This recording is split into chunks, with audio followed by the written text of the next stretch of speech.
Okay, turning now to the latest on the war in the Middle East. The Strait of Hormuz remains blocked after U.S. President Donald Trump rejected a counteroffer from Iran to end the conflict. Earlier today, he spoke about why he thought the latest offer on the table isn't good enough.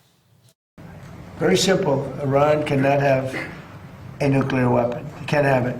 And if they did have it, the Middle East would be gone, Israel would be gone, and they'd hit Europe probably next. We're doing a service to the world. And this has gone on for 47 years. Other presidents and leaders of other countries that have the power should have done it, but they didn't do it. But it's a very simple plan. Iran cannot have a nuclear weapon, and they won't have a nuclear weapon, and they didn't want to go that far. If you can believe it, they didn't. How stupid. Are they stupid people? They didn't want to believe it. They think that, well, I'll get tired of this, or I'll get bored, or I'll have some pressure, but there's no pressure. There's no pressure at all. We're going to have a complete victory. Okay, for more on this story, we turn to CBC's Katie Nicholson in Washington. Katie, what's the latest from the White House? A lot of frustration and hyperbole today from the president in the Oval Office, saying a lot of the things that we've heard before, repeating that Iran can't have a nuclear weapon, they have no military, their leadership is wiped out, complaining at one point that they're left negotiating with moderates and lunatics.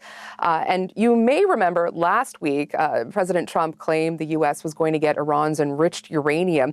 So he said today that that was the case, but Iran changed its mind and didn't include it in the counter proposal, which he called garbage today. Trump also reiterated he's looking for a guarantee of no nuclear weapons from Iran, certainly, again, telegraphing a lot of frustration he's had in his sort of comments today with reporters. But the big question that really came up was sort of, okay, what next? And what does this really mean for the ceasefire? And so for that, interestingly enough, this is sort of a maternal health care announcement. And Dr. Oz was behind him, and he drew out a kind of an analogy about the ceasefire being comparable to a patient with a poor prognosis. Here's a little bit of what the U.S. president said. It's unbelievably weak, I would say. I would call it the weakest right now. After reading that piece of garbage they sent us, I didn't even finish reading it. They said, I'm not going to waste my time reading it. I would say it's one of the weakest right now. It's on life support. They understand. These are all medical people. Dr. Oz, life support is not a good thing. Do you agree? Bad prognostic. I would say the ceasefire is on massive life support, where the doctor walks in and says, sir, your loved one has approximately a 1% chance of living. So, Sarah, to that end, Trump has been musing about reviving Project Freedom. He talked about that today with a Fox News reporter in a phone call. So you may recall that plan was something he had introduced abruptly 2 Sundays ago, and then he pulled the plug on it within less than 48 hours.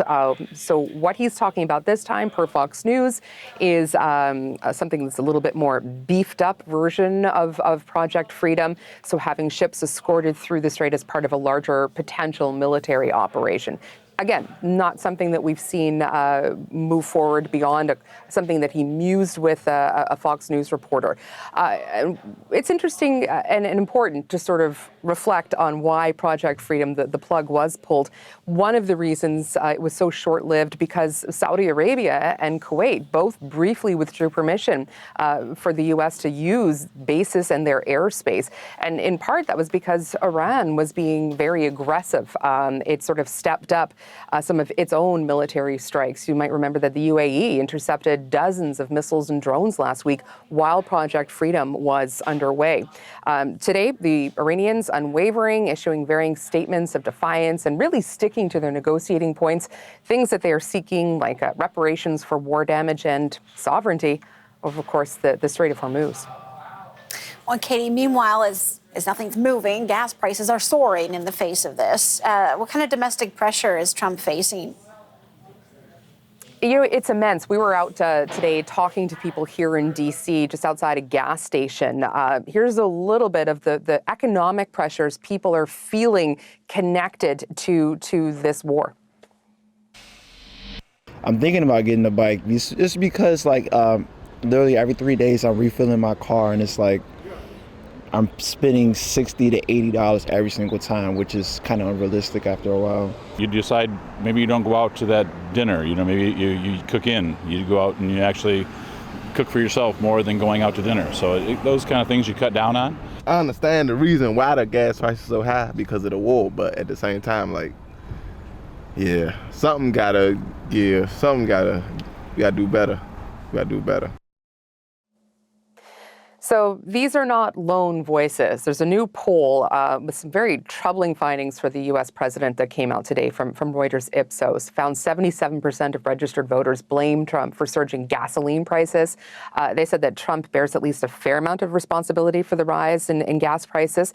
And when you break down the numbers, it's a little bit more troubling for the GOP. So the view is held by 95% of Democrats. Not a surprise there, right? But it's also held by 55% of Republican voters, so people who are supposed to vote for Republicans in the midterms, and then 82% of that key demographic, the independents. There's also some other numbers from this poll. 63% of voters say that their personal financial situation has really taken a hit from these gas price increases. Again, similar from what we were hearing from those folks today. And that is up from 55% in a similar poll back in March. And it also found that 58% of voters, including 1 in 5 Republicans, 2/3 of independents, they all said they would be less likely to support candidates in the midterms who are supportive of Trump's current approach to Iran. So always looking for an opportunity to twist the knife. Iran's parliamentary speaker got on X today, and he posted this. He's saying, there is no alternative but to accept the rights of the Iranian people as laid out in the 14-point proposal. Any other approach will be completely inconclusive, nothing but one failure after another. And this is the part where he really hits it home, aiming for Donald Trump, saying the longer they drag their feet, the more American taxpayers will pay for it. So shots fired on social media there from the parliamentary speaker of Iran. Again, the ceasefire may be holding, but certainly not right now on X. Okay, CBC's Katie Nicholson in Washington. Thanks, Katie. You're welcome. Okay, so for more on where things stand in these negotiations, I want to bring in Alan Eyre. He's a former U.S. diplomat who was part of the negotiating team for the 2015 Iran nuclear deal and currently a fellow at the Middle East Institute. Alan, thank you for your time. Last week, there appeared to be some hope in the way we heard the U.S. president talking about possibly reaching some kind of a deal here. Now he's using words like life support with 1% chance of survival. What do you make of this? Well, Sarah, the funny thing is nothing changed. The two sides' positions were way apart last week, and they're equally far apart this week. The only thing that changed was how President Trump described the status quo. So negotiations are a long way off. They still can't even negotiate about what they're going to negotiate about. And given the fragile ceasefire, I think it's far more likely that there's an escalation into renewed military conflict than any sort of progress on negotiations. There's a lot of eyes on the Strait of Hormuz and what is not traveling through it. And it's been at a standstill really for weeks. That's having an effect globally. But let me ask you, from the U.S. perspective, economically, how long can the U.S. hold out here? Well, as you said, the U.S. is the last place to be affected. It's already affecting Asia, Africa, and Europe. And it's affecting America in the sense of high gas prices. But pretty soon, or at least around July, we're going to go from deficit, which is an imbalance between supply and demand, to shortage, meaning there's not any diesel or any jet fuel or any LPG.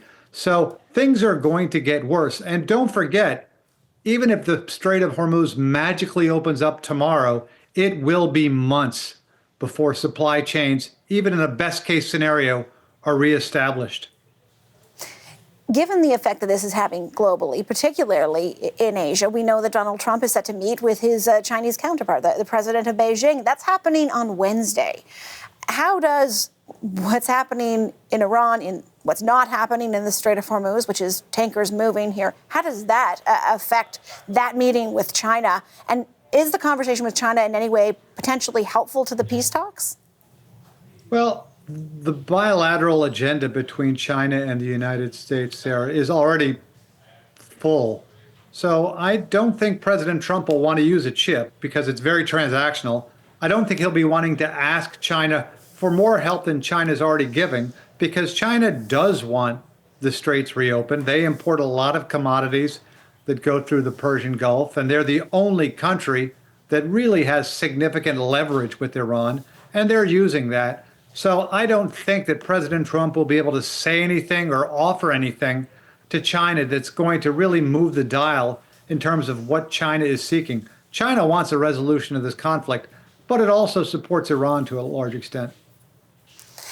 Given your experience, how much longer do you anticipate the conflict goes for? And I guess by that I mean, as we've just talked about, where the negotiations actually stand right now and what you know about those kinds of negotiations. What's the foreseeable future here?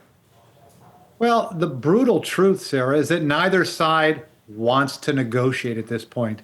Iran doesn't trust the United States at all, and the United States still seems to think that if it just applies a little more pressure, Iran will fold and accept its current demands. So neither side has really reached that pain point. The problem is the U.S. is going to reach it first. Iran can take a lot more economic pain than the global economy, than the United States. So nothing is going to change except the economic situation globally will get worse until at one point President Trump will be forced to say, I got to do something different.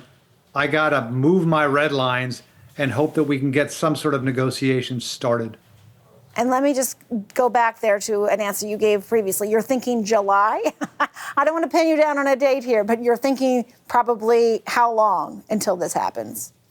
I'm not saying July. I'm just saying that the economic pain in terms of hitting tank bottoms for a lot of essential, petrochemical products is predicted around early July. We'll be in pain before then. So hopefully way before then, because what is it now, mid-May? The pain is already ratcheting up. So I would hope within a couple of weeks. President Trump always likes to say 2 to 3 weeks. So I'll use a Trumpism and say hopefully within 2 to 3 weeks, the U.S. will be rethinking its attitude, and at least both sides might be able to get some sort of momentum going in terms of negotiations. Alan Ayer is a distinguished diplomatic fellow with the Middle East Institute and a former U.S. diplomat who was a key member of the U.S. negotiating team for the 2015 Iran nuclear agreement. Thank you. Thank you, Sarah.